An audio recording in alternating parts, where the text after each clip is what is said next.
I am so excited to be back after my podcasting hiatus. I have missed you all so much. And what better way to launch the next episode of my return than with the topic of women and their dirty little secrets? Oh, ladies, I know you've got secrets. Don't tell me that you don't. You at least have one. Some of you might even have 100. And today I am talking to Gretchen Hydo. Let me tell you a little bit about this certified master coach. She is tough. She gets results for her clients as a business and life coach. She works with men and women, helping them to exponentially increase their income. And we're going to talk to her today about how and when she got so passionate about writing a book about secrets. Now, as you know, if you've listened to this podcast, a lot of people that write books have had a catalyst, an experience with that topic. Something has happened to them, and that's driven them to bring that subject matter out into the world in a greater way. So we're going to talk about her big secret.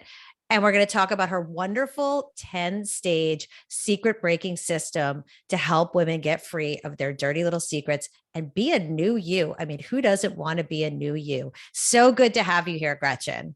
Oh, I'm super excited, Kim. Thank you so much. And yes, let's dish about the dirty little secrets. So tell me, women have told you all the crazy secrets that are in the back of this book. And obviously, you've changed names and they're anonymous. But some of them are kind of whoppers, and some of them I've done myself. Your big secret was you stabbed your husband with a key in the parking lot of your church. Tell us a little bit about what happened. Oh my goodness. So we're just going to go there, I guess, right away. So here's the deal. I had a broken foot and I have an abandonment issue, or I did. And at that time, my husband had gone upstairs from the place where we usually sit so that he could go and see all of his friends. It triggered my abandonment. And when he came down, I was in a blind rage. I felt like the 7-year-old who was waiting at the back door for my dad to come home, only to find out that he was in jail. And all of the feelings of not being good enough or worthy were right there. And what happened for me is I chased him with my crutch as if I had no broken foot at all. Somehow ran outside again with a broken foot. We're against the car and I bring my key to his neck and he's not having it. He's not having it. He puts me in the car. But for me, my intent was to pierce his skin with the key. Did I do it? No, but it was up to his neck and the out of control behavior was all right there. Yeah, we get put into these places when we have this, running through us, these, as you talk about them, like this faulty wiring or these root feelings, right? Like where we've associated, we've seen our caregivers like display maybe violence to show love, which was in your situation. And then, we go on in our lives and we use tactics like intimidation or maybe violence to prove that someone else loved us. What efforts did you have to make in your life to stop making secrets in this area? So many efforts. It wasn't enough to just white knuckle it. And to your point, for me and my family growing up, we were kind of like a pack. Intimidation was no problem. It really was the way we showed that we loved each other for protection.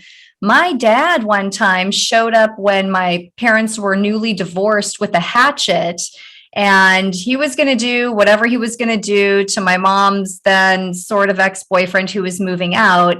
And for whatever reason, that laid the foundation for some faulty wiring that showed me violence equals love. And I don't know about the other people listening, but I still love a man with a hatchet.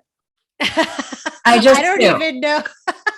I just do. Even know where does one even get a hatchet? I don't know. My dad could tell you. I think maybe REI. I'm not sure. But when you're talking about the faulty wiring and the root feeling, the root feeling that I was going for when I was chasing my husband in this psychotic way was love, which makes no sense at all. But because of my faulty wiring, violence was okay. It was like, well, to get your way and to prove that people love you, they can be violent towards you and others, and you can be violent towards them. It's part of what the rituals are, and it's part of the way you're going to get that root feeling of love. But all it does is take you so far away from the very thing that you're wanting.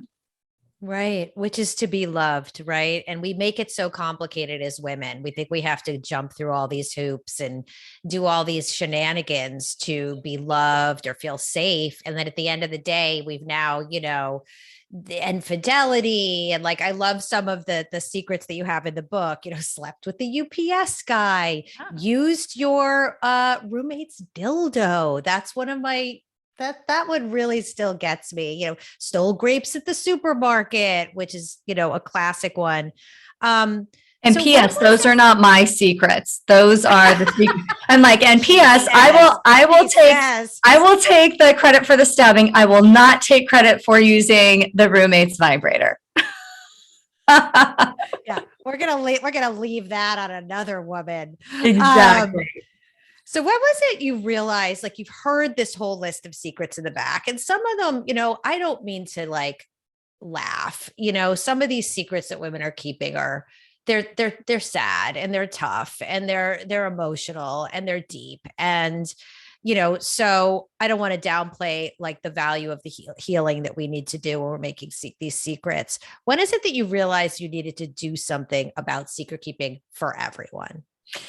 When I think of my own story and how I felt when I got to the bottom of myself with that stabbing and not wanting violence to equal love anymore and not wanting to be a scary person, I went on a quest. How could I heal?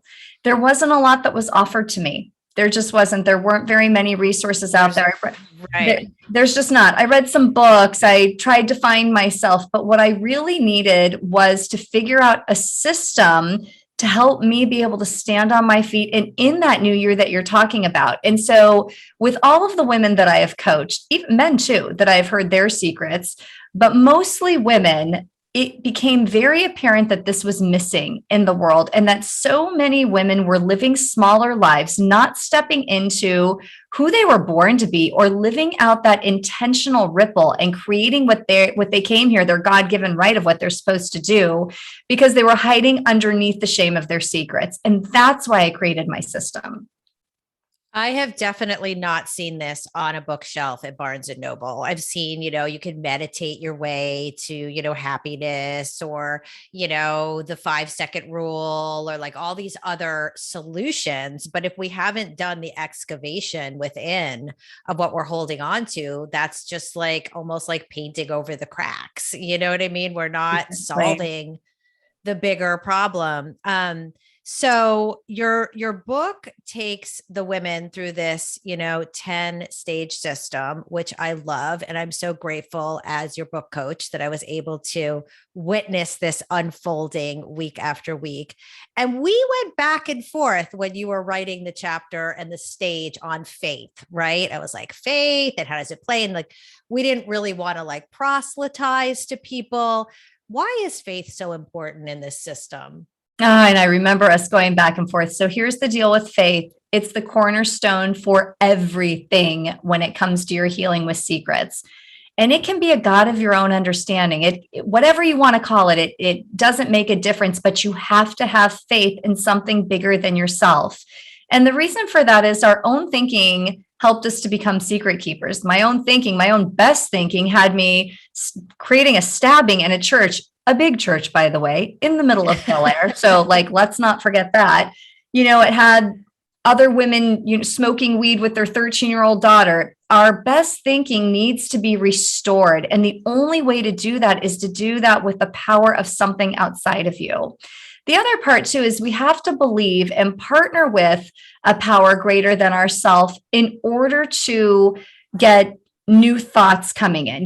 When I thought about my biggest, best life, I could never really reach it. I didn't believe that it was there for me because of the things that I had done and what I believed about myself.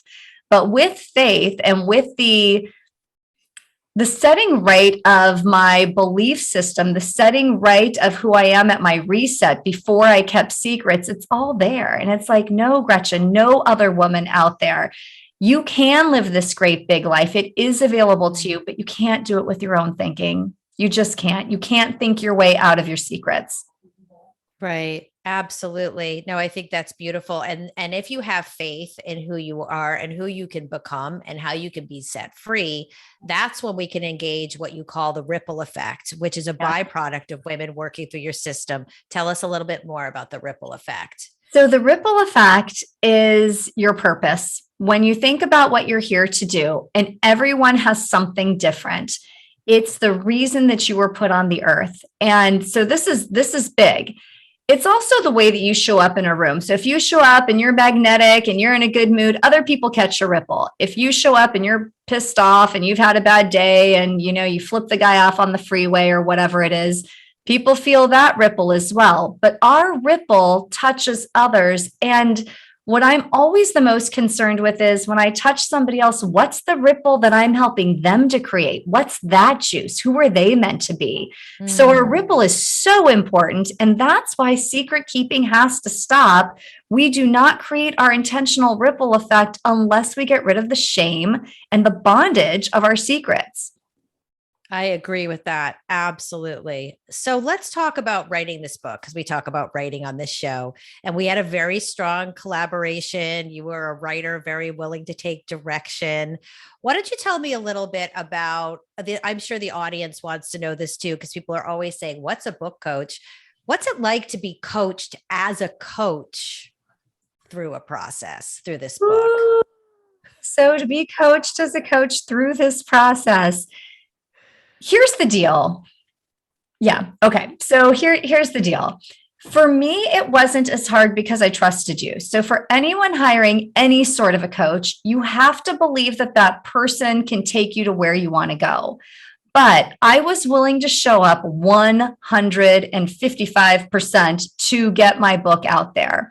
So I was willing to believe what you said. Now I had talked to other book coaches. I didn't believe what they said. I wasn't in. I had even worked with somebody else and it just wasn't a good fit.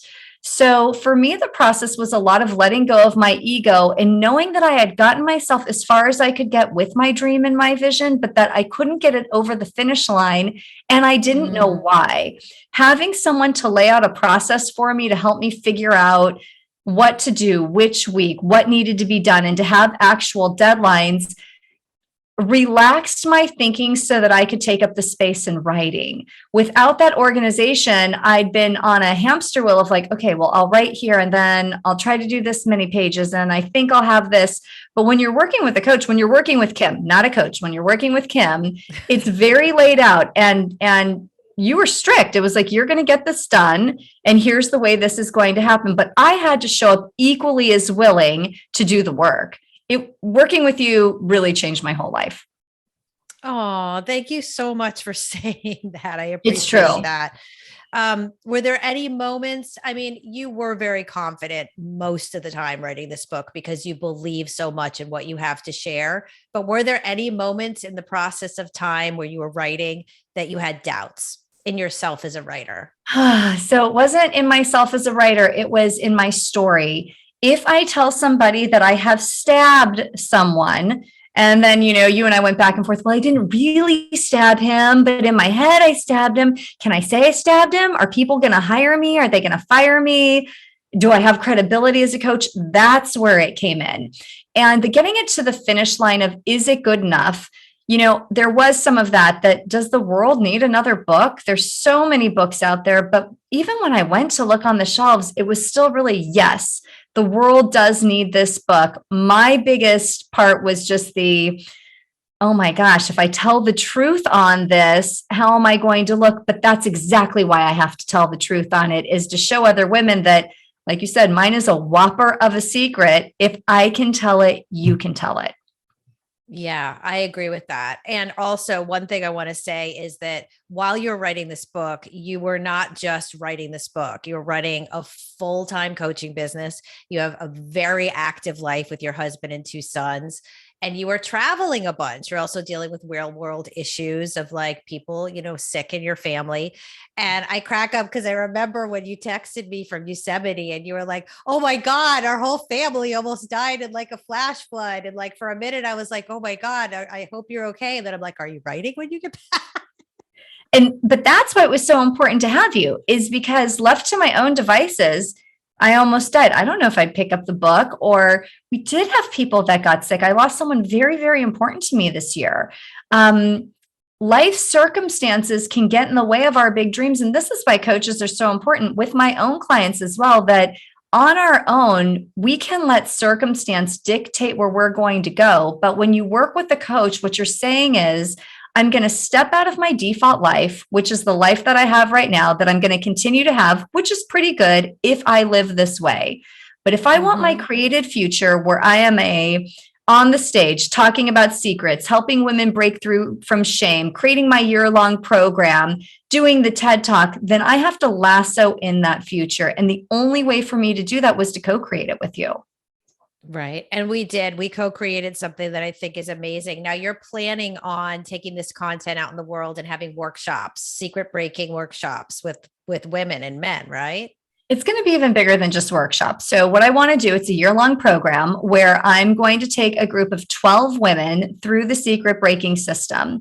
We're going to work together as a group because there is power in groups and other women hearing that they're not alone, plus individually where I'm going to take them through each stage.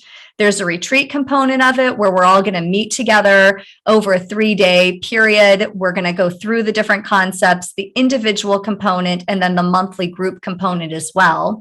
I will be doing some one-off workshops, but the truth is, anyone who's going to do this system needs to do the whole system in order to get relief and to create your ripple effect. To start and stop is almost torturous.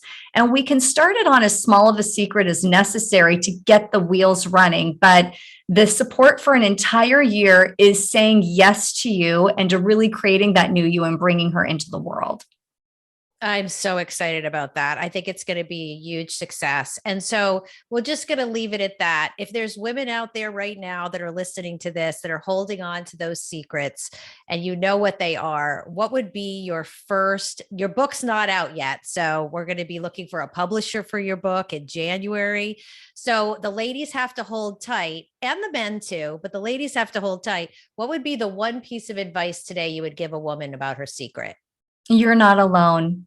We've all had secrets, and you are not your secret. That's also really important. Our critical narrator wants to make us our secret. It wants to make us the action that we took, and then the negative story we tell ourselves about who we are. That is not who you are in the world. And if you need relief from that now, you can feel free to reach out to me. My program's going to start even before the book is published, so there's no problem with that.